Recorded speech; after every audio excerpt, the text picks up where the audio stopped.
Hello అండి. నా పేరు లక్ష్మి. నవల పేరు కన్నెవాగు కోడెనాగు.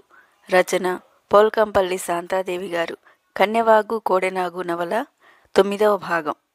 నిన్న వీడియోలో పొడుపు కథ అడిగా కదండి, దానికి జవాబు మునక్కాడ. మీకు మా వీడియో నచ్చినట్లయితే లైక్ చేయండి, షేర్ చేయండి, కామెంట్ చేయండి, అలాగే సబ్స్క్రైబ్ చేయండి. Thank you. వైష్ణవి, నువ్వా? అతడి స్వరంలో సంభ్రమం. వైష్ణవి చివ్వున తలెత్తి చూసింది. ఆమె మనసంతా ఉద్విగ్నమైంది. ఏ వ్యక్తినైతే తను తీవ్రంగా అసహించుకుంటుందో, తన మనసులో ఒక చేదు జ్ఞాపకంగా మిగిలిపోయాడో అతడు హేమంత్. ఇతడా అమృతవల్లి కొడుకు. అందరూ అతనిక్కడ చిన్నబాబు అని పిలవటం వల్ల అతడి పేరు వినే అవకాశమే రాలేదు. అతడికి తను ఇచ్చిన చెంపదెబ్బ గుర్తుండే ఉంటుంది. అతడు చచ్చినా సహాయం చేయడు, దృఢంగా అనుకుంది వైష్ణవి. ఏమిటి సుస్థి నీ తమ్ముడికి? చెప్పింది. ఆమె స్వరం దుఃఖంతో వణుకుతుంది. డ్రైవర్ లేడు. వాడి మధ్యాహ్నమే భార్య ప్రసవించిందని చూసి రావడానికి వెళ్ళాడు. ఆఫీస్ జీపు డ్రైవర్కి మొన్నటి నుండి జ్వరమట. సెలవు మీదున్నాడు. ఎలా చిన్నబాబు? దిగులుగా అన్నాడు కుమారస్వామి. మీరిక్కడే ఉండండి, నేనిప్పుడే వస్తాను. అతడు చకచకా పైకి వెళ్ళి 5 నిమిషాల్లో డ్రెస్ చేసుకుని టార్చీతో తిరిగి వచ్చాడు. పదండి, నేను తీసుకువెడతాను. ఇంటి ముందు కారు దిగుతున్న వైష్ణవిని, కారు దిగి ఆమె వెంటే ఇంట్లోకి వస్తున్న హేమంత్ని చూసి అక్కడ గుమిగూడినట్టుగా ఉన్న జనం ముఖముఖాలు చూసుకోసాగారు. దొరసాని కొడుకు, దొరసాని కొడుకు అని గొసగొసలు పోయారు. అదేం పట్టించుకోలేదు వైష్ణవి. ఇంట్లో ఉన్న డబ్బంతా పర్సులో కుక్కుని కన్నాని ఎత్తుకుని వెళ్ళి కారెక్కింది. కారు దగ్గరికి వచ్చి కన్నీళ్లు కారుస్తున్న వైజయంతికి, నాన్న జాగ్రత్త, ఉదయమే వెళ్ళి డాక్టర్ గారిని పిలుచుకువచ్చి చూపటం మరవకు అని చెప్పింది. నువ్వు రా కుమారస్వామి, ఆమెకు సాయంగా ఉండవచ్చు. కావాలంటే ఉదయం తిరిగి వచ్చేద్దువు గాని అన్నాడు హేమంత్. కుమారస్వామి కారెక్కాడు మారు మాట్లాడకుండా. కారు కదిలింది. ఎవరో పేషెంట్కి సీరియస్గా ఉండటంతో డాక్టర్ అరవిందరావు హాస్పిటల్లోనే ఉన్నాడు. నువ్వు హాస్పిటల్లోనే ఉన్నావా? Thank God. నీకోసం ఇంటికి వెళ్ళాలేమో అనుకున్నాను. కారులో నీ పేషెంట్ ఉన్నాడు. పరిస్థితి చాలా సీరియస్గా ఉంది. స్ట్రెచర్ పంపు. కారు హాస్పిటల్ ముందు ఆగగానే దిగి వెళ్ళి చెప్పాడు హేమంత్. ఏ పేషెంటు? వైష్ణవి తమ్ముడు కన్నా. డాక్టర్ ముఖంలో ఆశ్చర్యం, ఎన్నెన్నో ప్రశ్నార్థకాలు. వైష్ణవి కూడా వచ్చిందా? వచ్చింది. మొత్తానికి వల విసిరి పట్టావన్నమాట. ఉద్దండపిండానివే. నేనేం వల విసరలేదు. తనే వచ్చి సహాయం అర్థించింది. మానవతా ధర్మంగా సహాయం అందిద్దామని వచ్చాను. ఓహో, నీకు మానవతా ధర్మం తెలుసన్నమాట. నన్ను నమ్ము అరవింద్, నేనిది చాలా నిస్వార్థంతో చేస్తున్నాను. హాస్పిటల్ పనివాళ్ళు స్ట్రెచ్చర్ తీసుకెళ్లి కన్నాని లోపలికి తీసుకువచ్చారు. డాక్టర్ చూసి 1 రోజు గడిస్తే కానీ నేనేం చెప్పలేను అన్నాడు. పేషెంట్ను బెడ్ మీదకి చేర్పించి ఆక్సిజన్ పెట్టించి ఇవ్వాల్సిన ఇంజెక్షన్లు ఇచ్చి తీసుకోవాల్సిన జాగ్రత్తలన్నీ చకచకా పూర్తి చేశాడు డాక్టర్. కిటికీ దగ్గర నిలబడి కుళ్ళి కుళ్ళి ఏడుస్తున్న వైష్ణవిని చూస్తే డాక్టర్కి జాలేసింది. ఏడవకు వైష్ణవి, నా శాయశక్తులా ప్రయత్నిస్తాను. కానీ అతడు పూర్తిగా కోలుకోవాలంటే ఆపరేషన్ ఒక్కటే మార్గం. ఇక ఆలస్యం చేయడానికి ఎంతమాత్రం వీల్లేదు అన్నాడు. అక్కడే ఉన్న హేమంత్, ఆపరేషన్కి ఏర్పాట్లు చెయ్యి అన్నాడు. ఆ రాత్రి గడిచింది. మరో రాత్రి గడిచింది. కన్నానికి ప్రస్తుతానికి గండం గడిచింది. కళ్ళు తెరిచి చిన్నగా మాట్లాడుతున్నాడు. అతడి స్వరం ఎక్కడో నూతిలో నుంచి వచ్చినట్లుగా ఉన్నా అతడు పూర్తి తెలివిలోకి వచ్చాడు. వచ్చినప్పటి నుండి వైష్ణవి తమ్ముడి బెడ్ దగ్గరే ఉండిపోయింది. ఆమె చేత తిండి అలా ఉంచి టీ కూడా తాగించలేకపోయారెవరు. కుమారస్వామి, హేమంత్, డాక్టర్ కూడా బలవంతం చేశారు. వాడు కళ్ళు తెరిచి అక్క అని పిలిచేదాకా నా నోటికి ఏదీ సహించదు. దయచేసి నన్ను బలవంతం చేయకండి అని ఒకే మొండి పట్టి కూర్చుంది వైష్ణవి. కుమారస్వామి ఊరికి వెళతానంటున్నాడు. నువ్వు ఉండి చేయడానికి ఏమీ లేదు. అంతా హాస్పిటల్ స్టాఫ్ చూసుకుంటారు. అవసరమైన మందులు వాడి 15 రోజుల తర్వాత డేట్ ఫిక్స్ చేస్తానన్నాడు డాక్టరు, చెప్పాడు హేమంత్. వాడిని హాస్పిటల్లో వదిలిపెట్టి ఇంటికి ఎలా వెళ్ళను? నువ్వు ఇక్కడే ఉంటానంటే రూమ్ అది ఏర్పాటు చేస్తాను. లేదా ఇక్కడికి దగ్గరలో మా బంగ్లా ఉంది, అక్కడికి వచ్చి ఉండవచ్చు. ఊరికి వెళ్ళి బట్టలవి తెచ్చుకుంటాను. డాక్టర్ గారికి చెప్పి ఇక్కడే రూమ్ ఇప్పించండి. హేమంత్ వెళ్ళి చెప్పాడు డాక్టర్కు. ఆమె ఇక్కడుండి చేసేదేముంది? ఇంటి దగ్గర ఆమె తండ్రి పరిస్థితి కూడా బాగాలేదన్నారు కదా. డాక్టర్ వైష్ణవి దగ్గరికి వచ్చి చెప్పాడు. నువ్వు ఇక్కడ ఉండాల్సిన పనేం లేదమ్మా. అంతా నేను మా స్టాఫు చూసుకుంటాం. కావాలంటే నువ్వు వారానికోసారి వచ్చి చూసుకోవచ్చు. హేమంత్ కారులోనే కుమారస్వామితో పాటు ఊరికి తిరిగి వచ్చింది వైష్ణవి. విహారి చెప్పిన ఆ మధ్యాహ్నం ఏటిగట్టున అతడిని కలుసుకోవడానికి వైజయంతికి కష్టమేమీ కాలేదు. వైష్ణవి లేదు. కన్నాకి ఎలా ఉందోనని మనసులో ఓ వైపు పీకుతున్నా ఈరోజు అతడిని కలుసుకోకపోతే మరి ఇప్పట్లో కలుసుకోవటం పడదన్న ఇదితో వెళ్ళింది. ఆ రోజు ఆదివారం కావటం వల్ల పిల్లలకి పాఠాలు చెప్పే పని కూడా లేదు. ఏటిగట్టు నిర్మానుష్యంగా ఉంది. రేవుకు నీళ్లకు వచ్చే టైం కాదు కాబట్టి అవతలి గట్టున పుట్టి నడిపే బోయ వల అల్లుతున్నాడు. విహారీ అప్పటికే వచ్చేసి ఆమె కోసం నిరీక్షిస్తున్నాడు. ఎప్పటిలా తొందరపడితే నేను ఒప్పుకోను, చీకటి పడేదాకా నిన్ను వదలను అన్నాడు ఈత చెట్ల గుంపులోకి దారితీస్తూ. నేను త్వరగా వెళ్ళాలి, నాన్నకి జ్వరంగా ఉంది, అక్క కూడా లేదు. రాత్రి మా తమ్ముడికి చాలా సీరియస్ అయ్యి దొరగారి కారులో సిటీకి తీసుకువెళ్ళింది.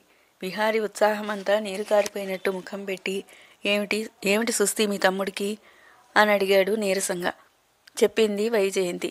నా మనస్సేం బాగుండలేదు, నా జాసంతా మా కన్నా మీదనే ఉంది. మీరేమనుకుంటారోనని వచ్చాను గాని రాకుండా ఉండాల్సింది. వచ్చి నా మనసు పాడు చేశావు కదా. అతడు ముఖం ముడుచుకోవడం చూసి వైజయంతి నవ్వడానికి ప్రయత్నించింది. సరే, 1 గంట కూర్చుంటాను. ఏం కబుర్లు చెప్తారో చెప్పండి. అంత దూరంలో కాదు, ఇక్కడ నా పక్కన కూర్చోవాలి. పెళ్లిపీటల మీదే నేను మీ పక్కన కూర్చునేది. అందాక ఈ దూరం ఇలా ఉండాల్సిందే. పంచభక్ష పరిమాణాలను ముందుంచుకొని నోరు కట్టేసుకోవాలంటే ఎంత యాతనో నీకు తెలియదు. ఇక నా వల్ల కాదు. ఈ దూరాన్ని నేను భరించలేను. నువ్వు నా దగ్గరికి రాకపోతే నేనే నీ దగ్గరికి వస్తాను. మోకాళ్ళ చుట్టూ చేతులు వేసి కూర్చున్న వైజయంతి ఒక రమణీయ శిల్పంలా ఉంది. జాకెట్కి చీరకి మధ్య తెల్లగా కనిపిస్తున్న నడుము వంపు మన్మథ స్థావరంలా ఉంది. ఎవరైనా చెప్తే మీరేమైనా చేస్తే నేనుండను, పారిపోతాను. అంత కష్టపడి ఎండలో ఎందుకు వచ్చావు? మీరు పిలిచారు కదా అని. నిన్నిలా చూస్తూ నోట్లో నీరూరించుకునేందుకు కాదు పిలిచింది, మరెందుకో. ఆమె చూసిన ఓరచూపు ఓ మన్మథ బాణమై తాకింది అతడి గుండెను. చెబుతాను, ఇలారా దగ్గరికి. కళ్ళల్లో కాంక్ష పురులు విప్పుతుంటే అన్నాడు. ఆశ, నేను రాను. అయితే నేను వెళ్ళిపోతాను. ఇంకెందుకు? ఏవో కబుర్లు చెప్తానన్నారుగా, చెప్పండి. నువ్వు అంత దూరంలో ఉండగా చెప్పే కబుర్లు కావవి. మీరు నన్ను నిజంగా ప్రేమిస్తే, నేను కావాలనుకుంటే నన్ను పెళ్లి చేసుకోండి. అంతేగాని పెళ్లికి ముందే అంతా పోగొట్టుకుని వెరిదాన్ని కాదు. అతను నవ్వలేక నవ్వుతున్నట్టుగా నవ్వుతూ, లైసెన్స్ లేనిదే ముట్టుకోనివ్వమన్నమాట అన్నాడు. అన్నమాటే. పెళ్ళే కదా, చేసుకుందాం. ఎప్పుడు, ఎక్కడ? ఏదైనా గుళ్ళో చేసుకుందాం. అదేం కుదరదు. మీ పెద్దవాళ్లకు మా పెద్దవాళ్లకు చెప్పాలి. మన పెళ్ళి పెద్దల చేతుల మీదుగా జరగాలి. అంతేగాని ఏ గుళ్ళోనో చేసుకుంటానంటే గుళ్ళో ఉండే రాతిదేవుడు నాకు సాక్ష్యం కాలేడు. నా మీద ఇంత అనుమానం పెట్టుకున్నావన్నమాట. విహారీ నిష్ఠూరంగా అన్నాడు. నీకు నేనంటే ప్రేముందా లేదా? అది చెప్పు ముందు. ప్రేమేం లేకపోతే ఇలా వెర్రిదానిలా మీకోసం పరిగెత్తుకు వస్తానా? నిజంగా నువ్వు ప్రేమిస్తే నన్ను ఇలా గాయపరచు. మిమ్మల్ని ఇలా గాయపరచాలని కాదు నా ఉద్దేశం. అరిటాకు ముళ్ళు సామెత ఆడపిల్ల జీవితం. మగాళ్లలో కోరికలు కళ్ళెం తెంపుకుంటే అతడు నష్టపోయేది ఏమీ లేదు. రసిక మహారాజంటూ కిరీటం దొడుకుతుంది సమాజం. కానీ ఆడపిల్ల అయితే సమాజం శిక్ష, ప్రకృతి శిక్ష రెండూ అనుభవించాల్సి వస్తుంది. నువ్వు అందమైన పిల్లవే కాదు, గడసైన దానివి కూడా. ఇంట్లో మంచంలో నాన్న, పెళ్లి కాని అక్క, చావు బతుకుల మధ్య కొట్టుకునే తమ్ముడు. ఈ పరిస్థితుల్లో మోహంతో కళ్ళు మూసుకుపోయి నేను కాలు కూడా జారితే మా కుటుంబం ప్రత్యక్ష నరకం అనుభవించాల్సి వస్తుంది. నువ్వు నన్ను శంకించడం చూస్తుంటే నా గుండె నువ్వు చీల్చి అక్కడున్న మూర్తిని నీకు చూపాలనిపిస్తుంది వైజీ. ఆ మూర్తి ఎవరిదో కాదు, నీది. గుండెని చీల్చి చూపాల్సిన పని లేదు. మీరొచ్చి మా అక్కతో మాట్లాడండి మన పెళ్లి విషయం. మా అక్క వచ్చి మీ అమ్మగారితో మాట్లాడుతుంది. ఇంత ఖచ్చితంగా మన మధ్య దూరాన్ని నువ్వు అమలు చేస్తే తప్పుతుందా? మీ అక్క ఊరి నుండి వచ్చాక మా అమ్మగారిని మీ ఇంటికి పంపిస్తాను, సరేనా? ఆమె ముఖంలో సంతోషం పాలపొంగులా పొంగింది. కానీ అనుమానం నీళ్లు చిలకరిస్తుంటే అడిగింది. మీ ఇంట్లో అంత సులభంగా అంగీకరిస్తారా ఈ బీదింటి పిల్లని చేసుకోవడానికి? మా ఇంట్లో వద్దంటే మా తాతయ్య అనాలి, కానీ ఆయన్ని లెక్క చేసే పని లేదు. మా నాన్నగారు కమ్యూనిస్టు భావాలున్న వ్యక్తి. ఈ ఆస్తులు అంతస్తులంటే తగని మంట ఆయనకి. ఇక మా అమ్మగారు ఆయన అడుగుజాడల్లో నడిచే మనిషి. ముఖ్యంగా చిన్న కొడుకునని ప్రేమ ఆమెకు నా మీద. నా మాట ఏదీ ఆమె కాదనలేదు. తన కలలు నిజమవుతున్నాయా? తను నిజంగా జమీందారుల ఇంటి కోడలవుతుందా? సామాన్యులు ఆ ఇంటికేసి కన్నెత్తి కూడా చూడలేరు. ఆ ఇంటబ్బాయి తనను ప్రేమించి పెళ్లాడుతున్నాడు. ఆమెను మైకం కమ్మసాగింది. ఆమె ముఖంలో పొంగులెత్తుతున్న ఆనంద పారవస్యాన్ని చూశాడు విహారీ. మరి ఇంత సంతోష సమయంలో నాకిచ్చే బహుమానం ఏం లేదా? ఆశగా అడిగాడు. బహుమానాలు ఇవ్వగల ఐశ్వర్యవంతులు మీరే. నేనేమివ్వగలను? నిరుపేదను. నీ మెడలో హారాలు తీసి నాకిమ్మనలేదు మొద్దు. ఆ మాత్రం మగవాడి మనసు తెలుసుకోకపోతే ఎలా? అతడి చేతులు ఆమెను చుట్టేశాయి. ఆమె పగడాల పెదవుల మీద, గులాబీ రంగు చెక్కిళ్ల మీద అతడి పెదవులు కవితలు రాయసాగాయి. వైజయంతి తనువు మనసు ఎక్కడో మేఘాల్లో తేలిపోతున్నట్టుగా ఉంది. పూలతీగను కోడెతాచు అల్లుకుపోయినట్టుగా ఆమెనతడు అల్లుకుపోసాగాడు. తెలివెన్నెల్లో పూల తెప్ప మీద తేలిపోతున్నట్టుగా ఉన్న వైజయంతికి హఠాత్తుగా కన్నా రాత్రి చావు బతుకుల మధ్య కొట్టుకుపోవడం, తండ్రి మంచంలో జ్వరంతో మూలగటం గుర్తుకు వచ్చాయి. ఇంట్లో ఇంత విషాదం తాండవిస్తుంటే తనేం చేస్తుంది? ప్రియుడి కౌగిలిలో పరవశిస్తుంది. మోహంతో కళ్ళు కప్పుకుపోవడం అంటే ఇదేనేమో. ఎవరో చెల్లున కొరలతో చలిచినట్టుగా ఆమె మైకం దిగిపోయింది. అతన్ని తోసేసింది. బిందె పుచ్చుకొని అదే పరుగు. ఏ వైజీ, ఏమిటా పరుగు? అతడు వెంటపడ్డాడు. ఇక మనం కలుసుకునేది మన పెళ్లిపీటల మీదే. ఇద్దరు మగవాళ్లు కుండలున్న కావిళ్లతో రావడం చూసి బిహారీ ఆగిపోయాడు. వైష్ణవి ఊరి నుండి వచ్చినప్పటి నుండి ఈ విషయం ఎలా చెప్పడమా అని సతమతం కాసాగింది వైజయంతి. బిహారీ తనను పెళ్లాడుతున్నాడంటే నమ్ముతుందా అక్క? పిచ్చి ముఖమా, జమీందార్లతో సంబంధం ఏంటి మనకు? అందలా లెక్కాలని అచ్చాసకు పోకు అని మందలిస్తుందేమో. ఏమైతేనేం, చెల్లెలకి మంచి సంబంధం పడుతుందని సంతోషిస్తుందా? అక్క త్వరగా ఏదీ నమ్మదు. ఏదో అనర్థం జరిగిపోయినట్టు దుమారం రేపుతుంది. ఆ దుమారానికి తను తట్టుకొని నిలబడాలి. తర్జన భర్జనపడి చివరికి చెప్పింది. వైష్ణవి కళ్ళు ఆశ్చర్యంతో పెద్దవి అయ్యాయి. అతడు నిన్ను పెళ్లి చేసుకుంటానన్నాడా? నువ్వు నమ్మావా? ఇందులో అంత నమ్మకుడని సంగతి ఏముందక్క? ఆయన నన్ను ప్రేమించాడు, పెళ్లాడతానన్నాడు. ప్రేమించిన వాళ్ళు పెళ్లాడక ఏం చేస్తారేంటి? అతడేదో పప్పం గడుపుకునే మాటలు మాట్లాడి ఉంటాడు. నువ్వు బోల్తాపడి ఉంటావు. ఇంతకు అతడు పని పూర్తి చేసుకున్నాడా లేదా? కోపంగా అడిగింది. ఏమిటక్క, అన్నిటికీ అనుమానమేనా?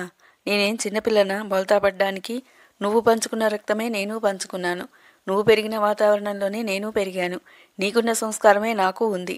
ఎవరో ఏదో మాయకబుర్లు చెప్తే వాడి చేతిలో అంతా సమర్పించుకునే వెరిదాన్నేం కాదు. చపల చిత్తురాలిని అసలే కాదు. నువ్వెంత నిప్పో నేను అంతే.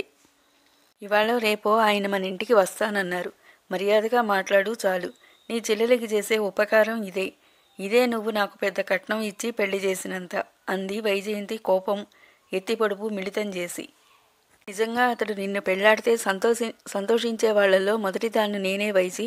నీకంటే పెద్దదానిగా, అక్కగా, ఈ ఇంటి బరువు బాధ్యతలు మోస్తున్న దానిగా వెనక ముందు ఆలోచించడం నా ధర్మం కాదా? అందుకే కదా మా పెళ్ళి మీ పెద్దవాళ్ల చేతుల మీదుగా జరగాలనుకోవడం. నువ్వంటే నాకు లెక్కే లేకపోతే ఈ సంగతి నీ దాకా రాకుండానే మా పెళ్లి జరిగిపోయేది. కన్నా హాస్పిటల్లో ఉన్నాడు. నాన్న మంచంలో రోజులు లెక్క పెట్టుకుంటున్నాడు. ఇప్పుడే నీ పెళ్లి సమస్య తెచ్చిపెట్టావు. ఇది మంచిగే అవుతుందో చెడ్డగే అవుతుందో తెలియడం లేదు. వాళ్ళు దొరలు. మన ఇంటికి వస్తే కూర్చోబెట్టడానికి మంచి కుర్చీలైనా లేవు. కనీసం ఒక పూట మంచి భోజనమైనా పెట్టలేం కదా. దిగులు పడిపోయింది వైష్ణవి. ఈ దరిద్రపు బతుకు నుండి మనమంతా బయటపడాలనే ఆయనతో పెళ్లికి ముందడుగు వేశానక్క.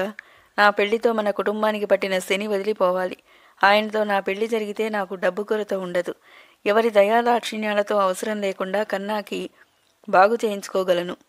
నువ్వు ఏ ముసలాడినో కట్టుకోకుండా మంచి సంబంధం చేసుకునే చొరవ తీసుకోగలను. ఇహ నాన్న బాధ్యత పూర్తిగా నాదే. అందలా లెక్కాలనుకోవడంలో కేవలం నా స్వార్థమేమీ లేదు. నా ఈ ముందడుగులో మీ అందరి బాగు కోసం తపన ఉంది. నువ్వొక్కదానివి బాగుపడితే మాకంతే చాలే. మా గురించి నువ్వేం పట్టించుకోనక్కర్లేదు. మీ అత్తగారు ఎంత శ్రీమంతులైనా మమ్మల్ని నీ మెడకు కట్టుకోనక్కర్లేదు ఉదాసీనంగా అంది వైష్ణవి.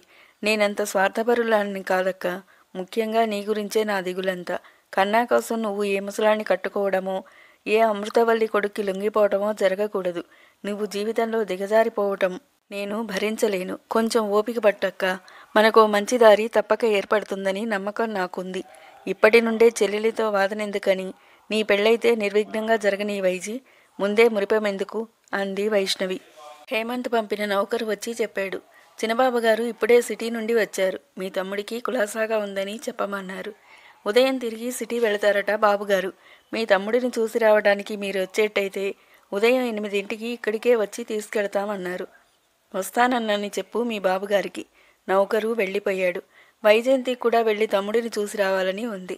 కానీ ఇద్దరూ వెళితే ఇంట్లో తండ్రిని చూసేవాళ్ళుండరు. నేను వెళ్ళొచ్చాక నువ్వెళ్ళి చూసొద్దువులే అంది వైష్ణవి. మరునాడు ఉదయం సరిగా 8 గంటలకి వాకిట్లో హేమంత్ కారు ఆగింది. అప్పటికే రెడీ అయి కూర్చున్న వైష్ణవి ఆలస్యం చేయకుండా వెళ్ళి కారెక్కింది. కారు కదిలింది. డ్రైవింగ్ సీట్లో హేమంత్ ఒక్కడే ఉన్నాడు. వైష్ణవికి జంకుగా ఉన్నా ఇక తప్పదన్నట్టుగా కూర్చుంది. కారు రివ్వున దూసుకుపోతుంది. తారు రోడ్డును గబగబా మింగేస్తూ. చెట్టు పుట్లు వెనక్కి తప్పుకుంటున్నాయి రెప్పపాటులో. వెనుక సీటులో కూర్చున్న వైష్ణవి మిర్రర్లో కనిపిస్తుంది హేమంత్కు. మేఘమాలికలలో దోబూచులాడుతున్న చందమామలా ఉంది. గాలికి రేగుతున్న ముంగురులతో ఆమె ముఖం. కానీ పులిచెంతన ఉన్నట్టుగా ఆమె ముఖంలో భయం. బిగుసుకుపోయినట్టుగా కూర్చుని ఉంది. తలుచుకుంటే ఈ క్షణంలో ఆమెను సొంతం చేసుకోవచ్చు. ఒకనాడు కన్నెత్తి చూస్తేనే బగ్గున మండిపడే ఆమె మూలికను ముందుంచితే పడగ ముడిచి లొంగిపోయే నాగినిలా అభ్యంతరపెట్టక లొంగిపోతుంది. ఆ మూలిక కన్నా ఆరోగ్యం. కానీ తనను చూస్తేనే నిలువెల్లా గగురుపొడిచేంత అసహించుకుని స్త్రీని పొందటానికి మనిషైన మగవాడు ముందుకు రాడు. నేనంటే నీకింకా కోపంగా ఉందా? నెమ్మదిగా అడిగాడు. కోపించే శక్తిని మీరు నా నుండి దూరం చేశారు కదా. ఏం చేశాను? మీ స్నేహహస్తం ఉందించి. నాది స్నేహహస్తం ఎలా అవుతుంది? స్వార్థహస్తమవుతుంది గాని. నిన్ను గెలుచుకున్నందుకు నీకు బాధగా లేదు? నా కోసం నేను ఓడలేదు. ఒకరికి ప్రాణభిక్ష పెట్టడం కోసం ఓడుతున్నందుకు బాధ ఏమీ లేదు. కానీ ఈ గెలుపు నాకు గర్వంగా లేదు, సంతోషంగా లేదు. నీ తమ్ముడి అనారోగ్యం ఆయుధంగా చేసుకొని నిన్ను లొంగదీసుకోవడం చాలా అమానుషం అనిపిస్తుంది. చాలా మంచివాళ్లకు మాత్రమే వచ్చే ఆలోచన ఇతడికిలా వచ్చిందా అని ఆశ్చర్యంగా చూడసాగింది వైష్ణవి. నిన్ను చూసిన తొలి క్షణంలో నాకు కలిగింది మోహము, ప్రేమో. అవి ఈ క్షణంలో లేవు వైష్ణవి. నువ్వు నాకు కావాలనుకోవటం లేదు. నేను ఆడపిల్లలంటే పూలను చూసిన భ్రమరంలా వాలేవాడినే కానీ నేనంటే ఇష్టపడని ఆడదాన్ని ఇంతవరకు తాకలేదు. ఇక ముందు తాకను. నా ఇనుప పిడికిట చిక్కినట్టుగా నువ్వు ఫీల్ అవ్వాల్సిన పని లేదు. నా నుండి నీకు పూర్తి స్వేచ్ఛ ఉంటుంది. మొహమాటానికో ఏమో నాది స్నేహస్తమన్నావు. నిజంగా నేను నీకు స్నేహితుడిగానే ఉండదలిచాను మృదుగంభీరంగా అన్నాడు హేమంత్. మరి మా కన్నా ఆపరేషన్? ఎందుకొచ్చింది ఆ సందేహం? ఒక్క మాట అన్నానంటే అది ఏ పరిస్థితిలోనూ తప్పను. మీ కన్నాకి ఆపరేషన్ తప్పక చేయిస్తాను. అంత డబ్బు? ఎంత డబ్బు? సింధువులో బిందువు. ఒకరోజు జల్సా ఖర్చు కాదు నాకది. మా కోసం పెట్టడానికి మీరెవరని చెప్పాలి లోకానికి? దాతనని చెప్పు. నన్ను నమ్మాలనిపించటం లేదు కదూ. పులినోట ఈ సాధువు మాటలు ఏమిటా అని ఆశ్చర్యంగా ఉంది కదూ. సరిగ్గా తన మనసు చదివినట్టుగా అన్నాడనిపించింది వైష్ణవికి. అతడి మంచితనం మీద నమ్మకం కలగటం లేదు. మంచితనం అభినయం మాత్రమే అనుకుంటుంది. మౌనం అంగీకారమని కదా అర్థం. ఒక నిట్టూర్పు విడిచాడు హేమంత్.